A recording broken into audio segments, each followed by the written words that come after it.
Welcome to Tribal Jazzman Scholar. I'm Paul Aston. I'm sitting by the Sacramento River near Fair Oaks, California, not too far from Rudolf Steiner College. That's where primarily teachers are trained for their work in Waldorf schools, a 3-year training program. And I'm taking some courses here this weekend, and I'm taking a little break to talk a little bit about Rudolf Steiner. Fascinating human being, born in 1861, died in 1925, and was something of a philosopher, a scientist, an artist, but he gave a number of philosophical treatises. He wrote a number of books, but quite a few of his speeches during a number of years where he was speaking throughout Europe, they were transcribed into books. But a profoundly deep thinker and a very significant metaphysicist. He really had a symbolic spiritual system that he developed himself. And out of Steiner's ideas have grown a number of fields, including the philosophy of Anthroposophy, and then Anthroposophical medicine, which is a way of thinking about the healing of the body. There's biodynamic gardening, probably the first real sustainable approach to gardening that came out of Rudolf Steiner's work. But probably most significantly is his system of schooling, his ideas about pedagogy and about child development and how that informed his approach to teaching and the training of teachers. And because there are over 1,000 Waldorf schools throughout the world, it of course is touching a number of families, children and their parents, and it's resulting in a lot of thought and discussion around learning and pedagogical styles.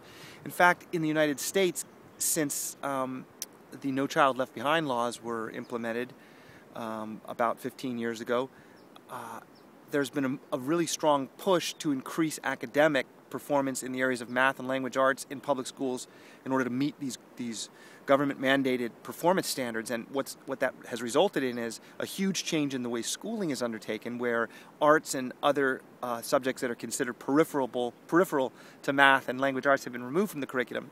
Also, a much earlier focus on literacy acquisition, so kids in kindergarten now getting homework and learning how to read and write.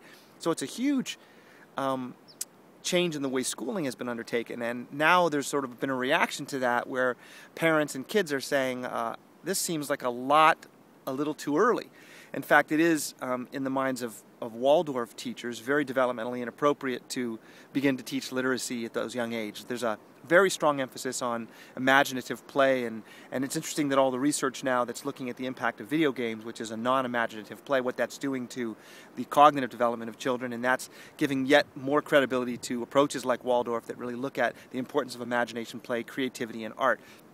So I just wanted to touch on something in the life of Waldorf that has triggered a lot of thinking on my end. And as I said, Waldorf schools grew out of the philosophies of Rudolf Steiner, and Steiner's ideas and philosophies are extremely complex, very complicated, and yet they receive a lot of attention and scrutiny because he touched so many fields. He touched gardening, agriculture, he touched architecture, he touched movement in his development of eurythmy as a form of dance. And of course his philosophies stand on their own merit. But I personally think that it's his impact on schooling which has led to a kind of continuous reevaluation and restudy of of Steiner's ideas. I keep wanting to call him Waldorf, but in fact his first school was for the workers at the Waldorf Astoria cigarette factory. He was asked by the owner of that factory to create schools for his workers' kids, and that's where he developed his first official Waldorf school, and that was in the early 1920s. But one of the things that he describes in his autobiography is a seminal moment in his life, and I wanted to share that moment and the implications it's had on me and my thinking. When he claims that when he was 8 years old, he encountered a book on geometry. And geometry, of course, you can think of circles and triangles and rectangles and parallel lines, and if you think of all of that as part of geometry, well, apparently Steiner read that book through when he was 8 years old, and he had a profound epiphany. He realized that, for example, the concept of parallel lines, two lines which extend infinitely and never touch, that are on the same horizontal plane, that concept isn't anything that you see in the real world. In fact, a perfect circle is not something you see in the real world, and yet we understand are in our minds what parallel lines are, what a perfect circle is. We have those conceptions, and he began to realize that geometry was an abstract symbolic language which led to the construction of concepts and the articulation of ideas, yet those ideas were not able to be represented in the actual physical universe. They were only abstracted in the mind. And that he began to realize that entire systems of thought could, in fact, exist abstractly in the mind, yet be agreed to follow the rules that we see in the universe. And therefore, what else could also become symbolic in the mind alone and yet exist in the real tangible world in some way, even if it's just on a conceptual level in the mind. And he began to pursue his spiritual philosophies and build his symbolic systems that eventually led to what is called Anthroposophy.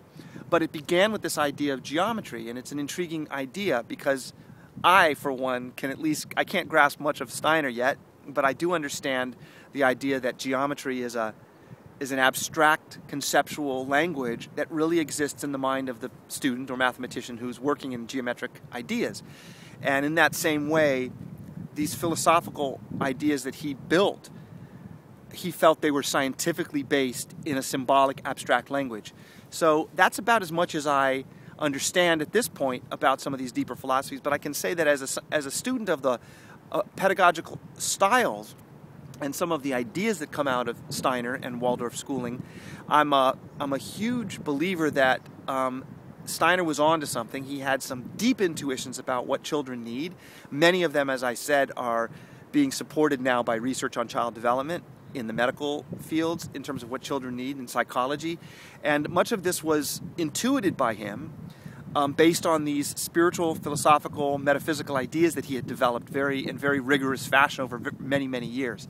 So, but he had entire systems of art and color and movement and sound, and it's very, very complex, and yet when we look at a practical application of it, like the way schooling is approached, the way children's developmental needs are identified and met by teachers, we have to appreciate that he had a clear vision, and some of those things were very prescient. What we now know to be okay and acceptable in education and what should be taught and ways that we should approach schooling were already acknowledged by him as long ago as almost 90 years.